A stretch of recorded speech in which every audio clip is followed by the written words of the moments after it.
Every single sanction. Not one sanction has been lifted on the Russians. Every single sanction that was in place under the previous administration remains in place.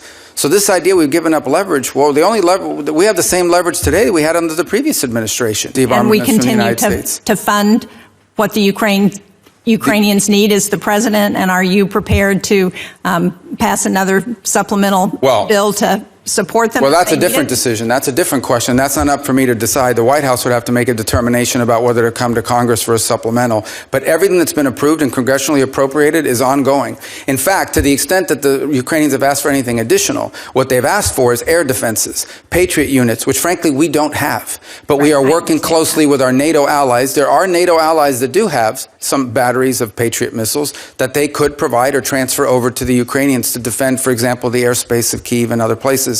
And we've been encouraging in that front and working alongside our partners there to get deliveries of some of these systems. As you can imagine, none of these countries want to give up their Patriot systems either. But we can't make them fast enough. And part of the challenge we have in Ukraine is that munitions are being expended substantially faster than the ability of the broader West, not just us, but the West, to produce them. Now, that said, on the issue of Ukraine, here's what we can all agree on. There is no military solution to this crisis. Right. It will have to end in a negotiated settlement. And the fundamental challenge we have in Ukraine is this. Russia wants what they do not currently have and are not entitled to, and Ukraine wants what they cannot regain militarily.